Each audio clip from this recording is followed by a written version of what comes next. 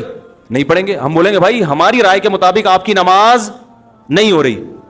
اگر آپ کا فقہ یہ کہتا ہے کہ بغیر وضو بھی ہو جاتی ہے تو ٹھیک, آپ پڑھتے نا, ہم آپ کو نہیں چھیڑ رہے ہیں, لیکن ہماری تحقیق یہ کہ نہیں ہوتی. تو اسی طرح میرے بھائی, اگر میرا کسی کے بارے میں عقیدہ ہو کہ یہ شرک کا مرتکب ہے اور میں اس کے پیچھے نماز نہ پڑھوں تو اس کو فرقواریت نہیں کہتے. سمجھ رہے کہ نہیں سمجھ رہے؟ ہاں لڑے نہیں, دنیا میں درجنوں نظریات کے لوگ ہیں, درجنوں فرقے ہیں, درجنوں مذاہب ہیں, آپس میں محبت سے رہیں. عبادت ہر شخص اپنے اپنے اخپل طریقے سے کرے گا. بہت دنوں سے اخپل کا لفظ نہیں آیا تھا. اسی طرح میں یہ سمجھتا ہوں یہ مشرک تو نہیں ہے, تو توحید پرست, مگر اس کی نماز قرآن و حدیث کے خلاف ہے بالکل, اور ایسی مسٹیک کر رہا ہے جس سے میری رائے کے مطابق نماز ہی نہیں ہوتی. تو بھی مجھے یہ رائٹ حاصل ہے کہ میں اس کے پیچھے نماز نہ پڑھوں, مگر میں اپنی تحقیق اس پہ تھوپ نہیں سکتا زبردستی. تھوپیں گے تو پھر قواریت بڑھے گی. بہت مشکل ہے بھائی, بہت مشکل ہے سمجھانا. تو مجھے لوگ پوچھتے ہیں کہ فلاں کے پیچھے نماز پڑھو, میں کہتا ہوں بھائی نہیں پڑھو. کہنے سے فرقواریت پیدا ہوگی. میں نے کہا نہیں ہوگی فرقواریت پیدا. اگر آپ کی رائے کے مطابق اس کی نماز قرآن و سنت کے مطابق نہیں ہے تو آپ نہ پڑھیں. شیعہ سنی ہمیشہ سے آئے ہیں اور ایک دوسرے کے پیچھے نمازیں بعض نے پڑھی بھی ہیں, بعض نے نہیں بھی پڑھی ہیں, اور یہ بھی حدیث سے ہمیں ملتا ہے. دیکھو بنو قریظہ میں رسول اللہ صلی اللہ علیہ وسلم نے صحابہ کی جماعت کو بھیجا اور کہا کہ عصر کی نماز کا وقت جب تک عصر وہاں پہنچ کے پڑھنا ہے. مشہور حدیث ہے. راستے میں نماز قضا ہونے لگی. صحابہ کی ایک جماعت کا خیال تھا بھی نماز کا ٹائم ختم ہو رہا ہے, ہم پڑھیں گے نماز. دوسری جماعت کا خیال تھا کہ بھائی نبی نے تو اجازت نہیں دی. انہوں نے کہا بھائی اس لیے نہیں دی کہ نبی کو تھوڑی معلوم تھا کہ نماز قضا ہو جائے گی. ایک فریق نے نماز پڑھی اور ایک نے نماز نہیں پڑھی. اب آپ یہ تو نہیں کہہ سکتے جنہوں نے نہیں پڑھی انہوں نے ان کے پیچھے کیوں نہیں پڑھی, کیا وہ ان کو کافر سمجھتے تھے؟ بھائی مسلمان سمجھتے تھے, لیکن ان کا خیال یہ تھا کہ حدیث کا جو مطلب ہم بیان کر رہے ہیں وہ ٹھیک ہے, یہ جو مفہوم پیش کر رہے ہیں وہ ٹھیک نہیں ہے. نبی نے جب منع کر دیا تو یہ غلط کر رہے ہیں نماز پڑھ کے, لہذا انہوں نے نہیں پڑھی نماز. اور جب انہوں نے مقام پہ اثر کی پڑھی تو یقیناً انہوں نے یہ چونکہ پڑھ چکے ہیں, یہ تھوڑی پڑھیں گے ان کے پیچھے اثر کی نماز, ان کی تو ہو گئی ہے. تو دونوں فریقوں نے ایک دوسرے کے پیچھے نماز نہیں پڑھی, مگر اس کے باوجود نبی نے دونوں کو ملامت نہیں کی, کیونکہ ایک کا کانسیپٹ یہ تھا کہ بھئی یہ حدیث کے مطابق پڑھنا واجب ہے, ایک کا کانسیپٹ یہ تھا کہ حدیث کے مطابق چھوڑنا واجب ہے. نہیں پڑھی, اپنی اپنی رائے پر عمل کیا, نبی کے پاس پہنچے, نبی نے کسی کو ملامت نہیں کی. نہ تو نبی نے یہ کہا یہ جنت میں یہ جہنم میں, یہ بھی نہیں کہا, کیونکہ دونوں کا مقصد اللہ اس کے رسول کو فالو کرنا تھا. اور نہ نبی نے یہ کہا کہ تم نے ان کے پیچھے نماز نہیں پڑھی تو کیا تم ان کو کافر سمجھتے ہو ہیں, کیا وہ انسان نہیں ہے؟ کچھ بھی نہیں کہا. تو عین ممکن ہے کہ میری رائے کے مطابق کسی کے پیچھے نماز نہ ہو رہی ہو تو میں نہیں پڑھوں گا اس کے پیچھے نماز. آپ مجھے گن پوائنٹ پہ مجبور نہیں کر سکتے, اور اس کی نماز میرے پیچھے اس کی رائے کے مطابق نہیں ہو رہی تو نہ پڑھے, کچھ کوئی حرج نہیں ہے اس میں. ہاں بلا وجہ کفر کے فتوے لگا کے ایک دوسرے کے پیچھے نمازیں چھوڑ دینا یہ غلط ہے. نہیں آ رہی بات سمجھ میں؟ بلا وجہ ذرا سی باتوں کو اچھال کے وہ اس کے پیچھے مسجدوں میں 2-3 جماعتیں ہو رہی ہیں, اس نے امام صاحب نے اس سے قرضہ لیا چونکہ واپس نہیں کیا تو اس کی رائے میں امام صاحب فاسق ہیں, لہذا دوسرا امام اپنے لیے الگ سے لے کر آ رہا ہے, ٹھیک ہے نا, تو وہ ان کے پیچھے پڑے گا, وہ یہ غلط ہے. بڑا اختلاف جہاں آئے گا تو وہاں نمازوں کو ہم اجازت نہیں دیتے. تو شیعہ اور سنی کا اختلاف چھوٹا نہیں ہے بلکہ بولو بھائی بڑا اختلاف ہے. ہم تمام صحابہ کو حجت سمجھتے ہیں, وہ حضرات اہل بیت کو زیادہ فوکس کرتے ہیں. جو ان میں معتدل ہے ان کی بات کر رہا ہوں, جو معتدل نہیں ہے جیسے ہم میں جو معتدل نہیں ہے تو ان میں بھی کچھ ہیں, تو یہ تو اعتدال سے ہٹے ہوئے لوگ تو ہر جگہ ہوتے ہیں. وہ جو ہے ان کی نماز کا طریقہ ہم سے بالکل ڈفرینٹ ہے. سمجھ رہے کہ نہیں سمجھ رہے؟ ابھی میں اس ڈیٹیل میں نہیں جاؤں گا, وہ آپ انہی کے علماء سے جا کے پوچھ لیں کہ بھئی آپ کے یہاں کیا کیا ہے. ہمارے مجھے اس سے بھی بحث نہیں ہے کہ وہ کیا کر رہے ہیں ہم کیا کر رہے ہیں. میں لڑنے کا قطعاً قائل نہیں ہوں. یہاں آتے ہیں شیعہ لوگ بھی آتے ہیں, مجھ سے ملتے ہیں, میں تمیز سے ملتا ہوں, چائے پلاتا ہوں, سر پہ ہاتھ بھی رکھ لیتا ہوں. بہت اچھا. شیعہ علماء سے بھی سلام دعا ہے ہماری, بیٹھتے ہیں بات کرتے ہیں, ہاں بھائی السلام علیکم. وعلیکم السلام. منڈی والان خالے دیغت میں خود ندی کھڑے دے چائے پئیں, وعلیکم السلام. لکم دینکم ولی دین. بھائی آپ جائیں امام بارگاہ میں نماز پڑھیں, وہاں اپنی مسجد میں نماز پڑھیں, ہم جا رہے ہیں اپنا جمعہ پڑھانے, ٹھیک ہے. تو یہ ہمیشہ سے ہوتا آ رہا ہے. فرقواریت پھیلتی ہے جب آپ ایک دوسرے کے خلاف غلط زبان. شیعہ صحابہ کو کھلے عام گالیاں دے گا, کوئی دے گا تو فرقواریت پیدا بولو نا بھائی ہوگی. پھر سنیوں کے جذبات بھڑکیں گے, پھر مار کٹائی دنگا مستی سب ہوگا. تو فرقواریت پہ کنٹرول کرنے کے لیے شیعہ علماء کی ذمہ داری ہے کہ وہ اپنی عوام کو ان صحابہ کو برا بلا بولنے سے منع کریں جن سے محبت ہمارے ایمان کا جز ہے, جن کے لیے کٹنا مرنا ہم اپنے ایمان کا حصہ سمجھتے ہیں. اور اسی طرح میرے بھائی یہاں سے اگر ان کے کسی ایسے شخص پہ الزام لگائے جو اس الزام سے بری ہے, بعض الزامات ایسے شیعوں کی ایسی جماعت پہ لگا دیے جاتے ہیں جو اس سے بری ہوتے ہیں, سبھی کو ایک لاٹھی سے ہانکنا شروع کر دیا جائے.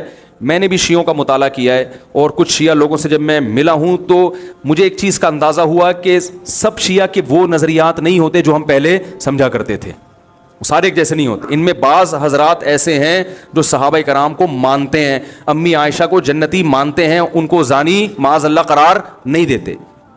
الحمد سے لے کے والناس تک والے قرآن ہی کو قرآن مانتے ہیں. ان میں کچھ لوگ ایسے ہیں, یہ مشاہدے پر مبنی حقیقت ہے.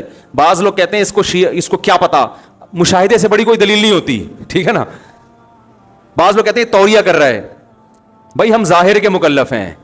کوئی شیعہ اگر زبان سے کہہ دے کہ میں ابو بکر کو مانتا ہوں, حضرت عمر کو مانتا ہوں, حضرت عثمان کو مانتا ہوں, تو شریعت نے ہمیں حکم دیا ہے زبان کا اعتبار کرو, اس کے باطن کو اللہ کے حوالے کر دو. تو اگر کوئی, لیکن پھر بھی میں کہوں کہ جو مانتے ہیں اس کے باوجود ہم ان کے مذہب سے متفق نہیں ہیں. میری جب جی ٹی وی پہ ٹاک ہوئی, بات چیت ہوئی شیعہ عالم کے ساتھ, تو میں نے پہلے یہ کہہ دیا کہ میں آپ کے مسلک کو ٹھیک نہیں سمجھتا. یعنی میں جو جوڑ کی بات کر رہا ہوں اس سے یہ کہیں نہ لوگ لے کے جائیں کہ میں شیعہ مذہب کو ہی درست سمجھتا ہوں. نہ میں نہیں سمجھتا. میں نے کہا جیسے آپ ہمارے مذہب کو درست نہیں سمجھتے, اس لیے کہ اگر میں آپ کے مذہب کو درست سمجھتا تو سوال پھر میں ہو کیوں نہیں جاتا وہ, اور اگر آپ میرے مسلک کو درست سمجھتے ہیں تو سوال پیدا پھر آپ سنی بن کیوں نہیں گئے. بھائی جب ایک چیز کو میں درست سمجھ رہا ہوں تو مجھے چاہیے نا کہ میں ہو جاؤں وہ, لیکن مار دھاڑ والا طریقہ غلط ہے.